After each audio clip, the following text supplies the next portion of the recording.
There are places in this world where people believe nothing bad can ever happen. Small towns, quiet roads, familiar faces everywhere you go. Grubbs, Arkansas was one of those places. A rural town in Jackson County with barely over 300 people. The kind of place where everyone knows your name, your family, your story. Life there felt simple, predictable, safe. Well, at least that's what everyone believed. Until one summer afternoon in August 2020, when that illusion of safety was completely shattered because 25-year-old Sydney Sutherland stepped out for a run and never came back. Sydney wasn't just another resident in town. Oh no, she was special. She grew up surrounded by love, family, and deep connections. The youngest of three, with two older brothers who were fiercely protective of her. But her bond with her mother, Maggie, that was something else entirely. They weren't just mother and daughter. They were best friends, talking multiple times a day, sharing everything, the big moments, the small ones, even the random thoughts in between. Sydney had this natural warmth about her, the kind of energy that made people feel comfortable instantly. She could sense when someone was struggling, even when they said nothing. And somehow, she always knew what to say. Her smile? Unforgettable. Her laugh? The kind that spreads to everyone around her without effort. She didn't try to stand out, but she always did. Sydney was a nurse at Harris Medical Center, and honestly, it fit her perfectly. Caring for people wasn't just her job, it was who she was. Quietly selfless, always putting others first. Outside of work, she loved staying active.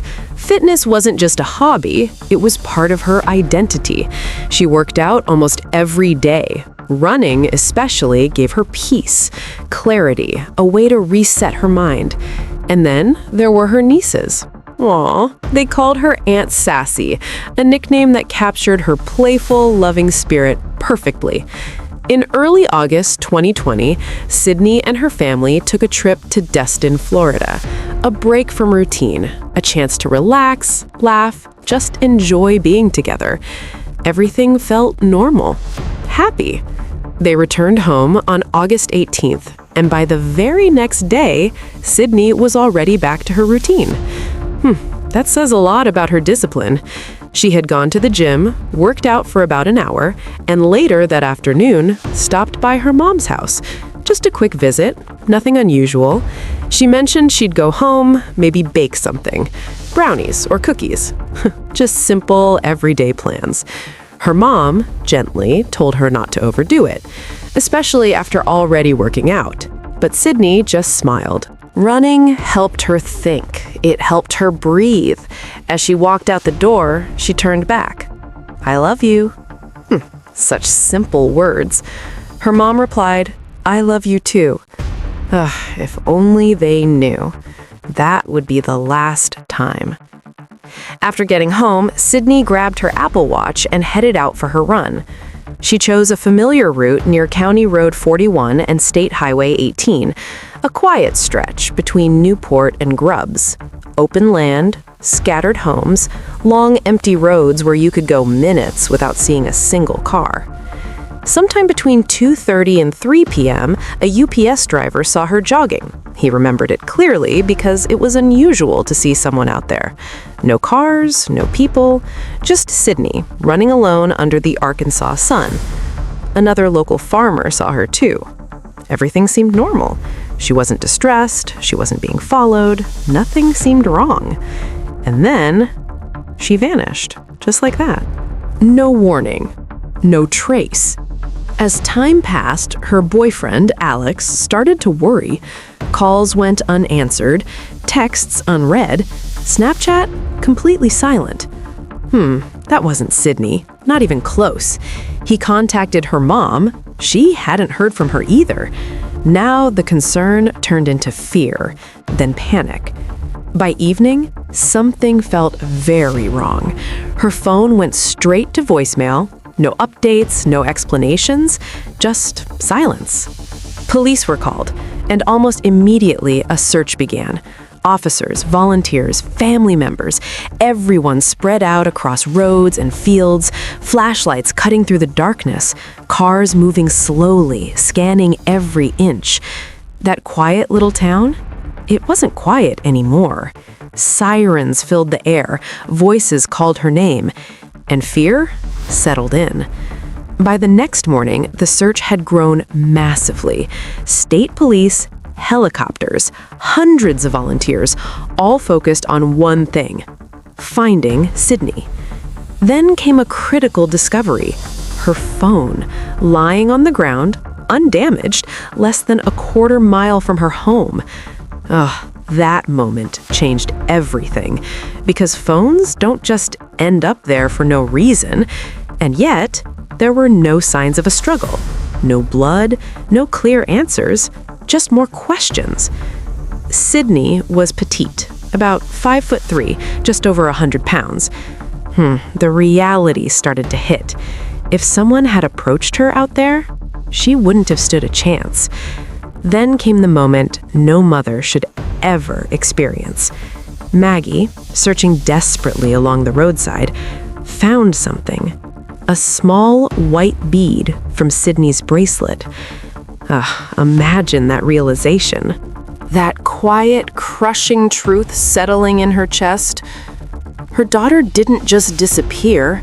Something terrible had happened. Days passed. Hope slowly faded.